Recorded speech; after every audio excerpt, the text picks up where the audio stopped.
सपा के लिए मैनपुरी उपचुनाव की जीत काफी अहम रही है, क्योंकि यह मुलायम की विरासत बनाए रखने को लेकर चुनाव था। डिंपल यादव ने 2,88,000 वोटों के अंतर से जीत दर्ज की। 2019 के जीत के अंतर से यह 3 गुना है। उत्तर प्रदेश के पूर्व मुख्यमंत्री अखिलेश यादव एक बार फिर से सक्रिय दिखाई दे रहे हैं। वे लगातार क्षेत्रों के दौरे कर रहे हैं और जनता से मुलाकात कर रहे हैं। मैनपुरी लोकसभा उपचुनाव में डिंपल यादव की जीत के 1 महीने के भीतर ही अखिलेश अब तक 6 बार निर्वाचन क्षेत्र का दौरा कर चुके हैं। वहां उन्होंने कम से कम 10 दिन गुजारे हैं। मालूम हो कि चुनाव के लिए कैंपेन करने के दौरान भी अखिलेश और उनके परिवार के अहम लोगों ने मैनपुरी में 20 दिन गुजारे और ताबड़तोड़ प्रचार किया था। यादव परिवार का पैतृक घर भी सैफई गांव में है, जो मैनपुरी निर्वाचन क्षेत्र में ही आता है। यहीं से मुलायम सिंह यादव साल 2019 में लोकसभा के लिए चुने गए थे। इसी साल अक्टूबर में उनके निधन के बाद उपचुनाव हुआ और फिर डिंपल ने बाजी मार ली। अखिलेश के मैनपुरी के लगातार दौरे ने सपा के भीतर कई नेताओं को चौंका दिया।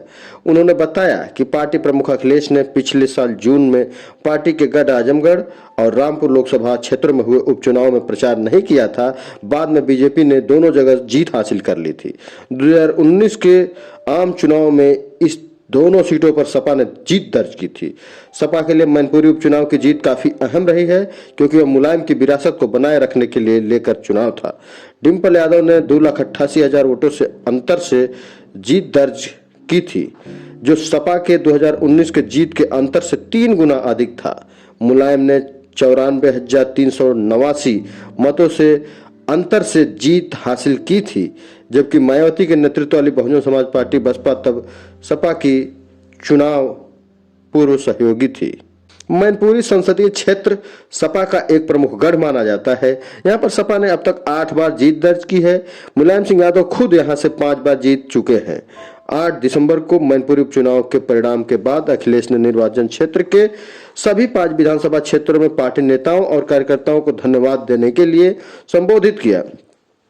इनमें मैनपुरी, भोगांव, किसनी, करहल और जसवंत नगर सीटें शामिल हैं, जिनमें से 2022 के विधानसभा चुनाव में सपा ने 3 और भाजपा ने 2 मैनपुरी और भोगांव सीटें जीती।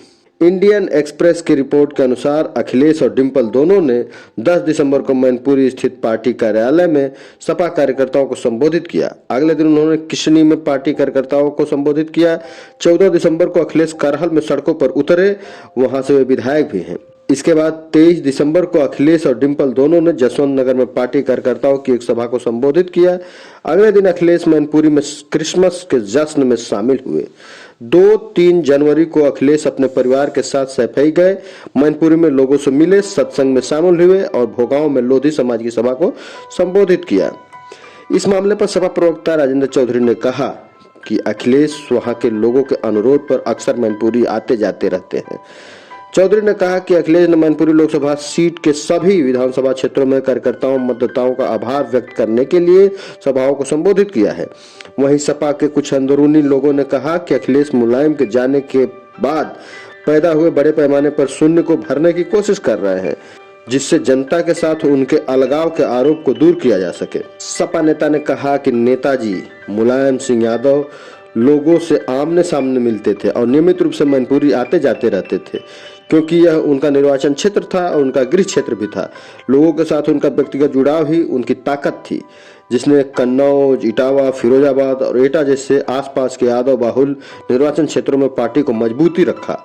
2024 के आम चुनाव में अखिलेश इतना समय सिर्फ मैनपुरी और आसपास की अन्य सीटों को नहीं दे पाएंगे, इसलिए वह मुलायम की गैर मौजूदगी में अपना मूल आधार मजबूत कर रहे हैं।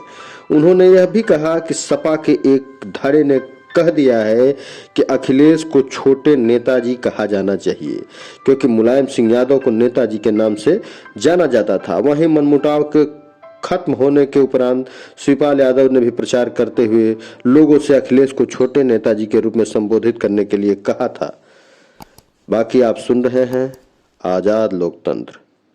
अभी तक आपने हमारे चैनल को सब्सक्राइब नहीं किया तो सब्सक्राइब करें, लाइक करें, शेयर करें।